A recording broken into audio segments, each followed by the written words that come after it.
Pada pertemuan sebelumnya sudah kita bahas bersama tentang idealisme Plato dan juga realisme Aristoteles, yang mana ada friksi yang cukup signifikan di antara keduanya menyangkut pemahaman tentang realitas sejati.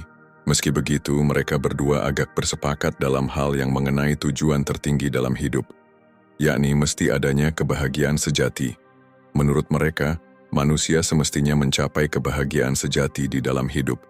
Mereka menyebutnya sebagai eudaimonia. Lantas seperti apa pandangan mereka terhadap eudaimonia? Adakah perbedaan pula di antara keduanya? Segera kita masuk ke pembahasan. Chapter pertama, eudaimonia menurut Plato.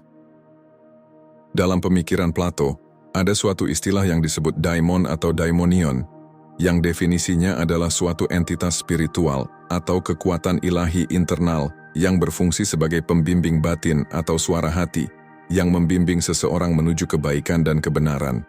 Daimon berfungsi sebagai suara ilahi atau ilham yang menghubungkan antara manusia dan Tuhan, serta suara moral yang dapat menuntut manusia di dalam kehidupan dunia. Daimon ini bukan bisikan keinginan, melainkan sinyal batin yang berasal dari kekuatan rasional dan ilahi dalam jiwa. Daimon juga sering dikaitkan dengan takdir atau jalan hidup, sesuatu yang unik bagi setiap individu. Nah, ketika manusia dapat menggunakan daimon dengan baik, maka dengan begitu mereka akan meraih kebahagiaan sejati yang disebut Plato sebagai eudaimonia.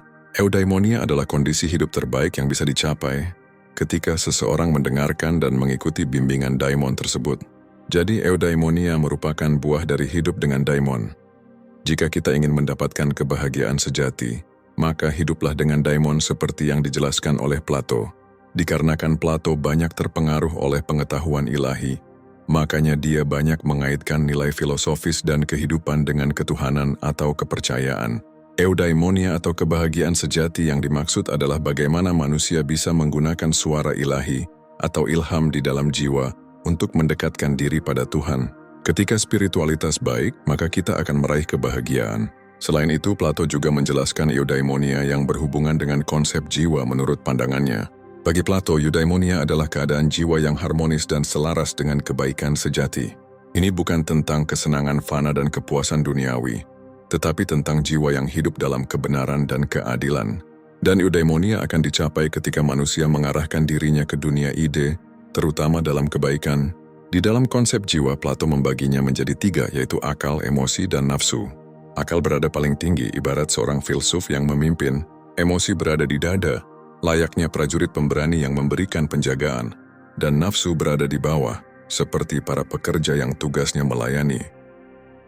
Jika ketiganya buruk, maka manusia mustahil mendapatkan kebahagiaan. Sebaliknya, ketika manusia dapat menyempurnakan ketiganya dengan cara menggunakannya, sampai ke tingkat arete atau maksimal, maka mereka akan mendapatkan kebahagiaan sejati.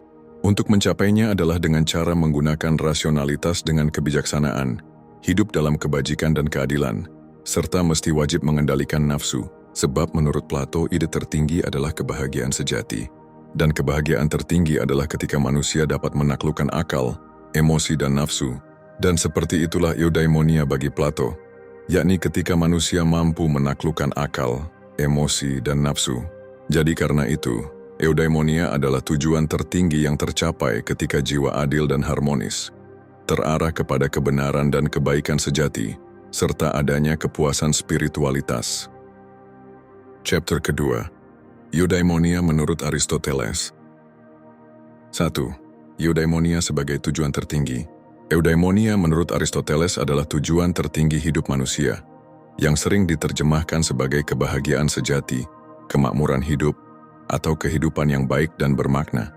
Dalam Nicomachean Ethics, Aristoteles menyatakan bahwa setiap tindakan dan pilihan manusia memiliki tujuan. Dan tujuan tertinggi itu adalah eudaimonia. Apapun yang kita lakukan, seperti belajar dan bekerja, itu karena adanya tujuan akhir atau kebahagiaan tertinggi. 2. Eudaimonia sebagai fungsi manusia.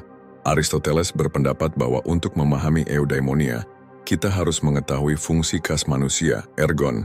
Maksudnya adalah manusia bukan sekadar hidup, akan tetapi menggunakan akalnya dengan benar, yang mana akal merupakan pembeda dengan makhluk lainnya.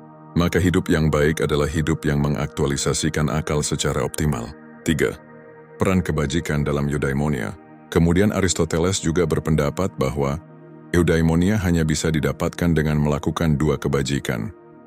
Pertama, kebajikan intelektual, berupa pemahaman, penalaran, dan kebijaksanaan. Dan kedua, kebajikan moral, berupa keberanian, keadilan, kedermawanan, dan pengendalian diri. Aristoteles dikenal sebagai filsuf jalan tengah. Setiap kebajikan adalah titik tengah antara dua ekstrim atau pertengahan antara sikap kurang dan berlebihan. Misalnya keberanian adalah sikap pertengahan antara pengecut dan nekat.